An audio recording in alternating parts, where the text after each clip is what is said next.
ایک ساس ڈاکٹر کے پاس گئی۔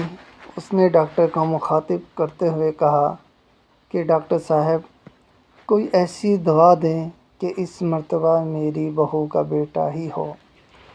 2 بیٹیاں پہلے ہیں، اب تو بیٹا ہی ہونا چاہیے۔ ڈاکٹر نے جواب دیا، میڈیکل سائنس میں ایسی کوئی دوائی نہیں ہے۔ ساس نے کہا، پھر کسی اور ڈاکٹر کا بتا دیں۔ ڈاکٹر نے کہا کہ آپ نے شاید بات غور سے نہیں سنی۔ میں نے یہ نہیں کہا کہ مجھے دوائی کا نام نہیں آتا، میں نے یہ کہا کہ میڈیکل سائنس میں ایسی کوئی دوائی نہیں ہے۔ اس موقع پر لڑکی کا سسر بولا کہ وہ فلاں لیڈی ڈاکٹر، تو ڈاکٹر نے بات کاٹتے ہوئے کہا کہ وہ ذیلی ڈاکٹر ہوگا۔ اس طرح کے دعوے ذیلی پیر، فقیر، حکیم وغیرہ کرتے ہیں۔ سب فراڈ ہے۔ اب لڑکی کے شوہر نے کہا کہ اس کا مطلب ہماری نسل پھر نہیں چلے گی۔ ڈاکٹر نے کہا کہ یہ نسل چلنا کیا ہوتا ہے؟ آپ کے جنس کا اگلا نسل میں ٹرانسفر ہونا ہی نسل چلنا ہے نا، تو یہ کام تو آپ کی بیٹیاں بھی کر دیں گی۔ بیٹا کیوں ضروری ہے؟ ویسے آپ بھی عام انسان ہیں، آپ کی نسل میں ایسی کیا بات ہے جو بیٹے کے ذریعے ہی لازمی چلنی چاہیے؟ سسر نے کہا کہ میں سمجھا نہیں۔ ڈاکٹر نے کہا کہ ساہیوال کی گایوں کی ایک مخصوص نسل ہے جو دودھ دیتی ہے۔ بالفرض اس نسل کی ایک گائے بچ جاتی ہے تو پریشان ہونا چاہیے کہ اس سے آگے نسل نہ چلتی تو زیادہ دودھ دینے والی گایوں کا خاتمہ ہو جائے گا۔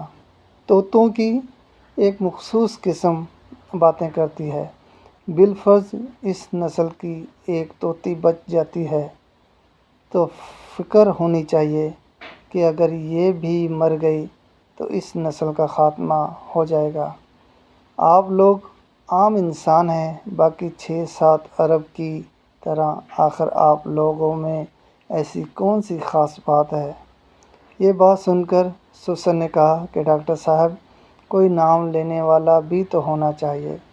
ڈاکٹر نے ان سے سوال کیا کہ آپ کے پردادے کا کیا نام ہے؟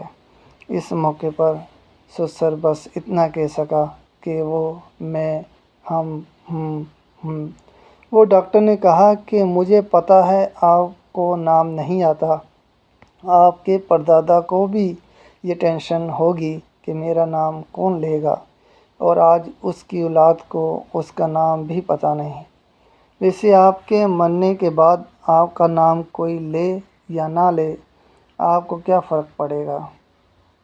آپ کا نام لینے سے قبر میں پڑی آپ کی ہڈیوں کو کون سا سرور آئے گا؟ علامہ اقبال کو گزرے کافی عرصہ ہو گیا، آج بھی نصاب میں ان کا ذکر پڑھایا جاتا ہے۔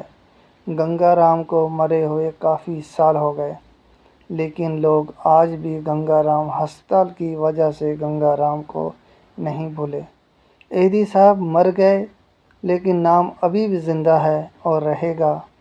غور و فکر کیجئے، کائنات کی سب سے محبوب ترین ہستی رسول اللہ صلی اللہ علیہ وآلہ وسلم کی حیات طیبہ پر اور ان کی آل مبارک پر، جن کو اللہ تبارک و تعالیٰ نے بیٹے عطا فرما کر واپس لے لیے اور ایک بیٹی سے رہتی دنیا تک رسول صلی اللہ علیہ وآلہ وسلم کی نسل کو پوری دنیا میں پھیلا دیا۔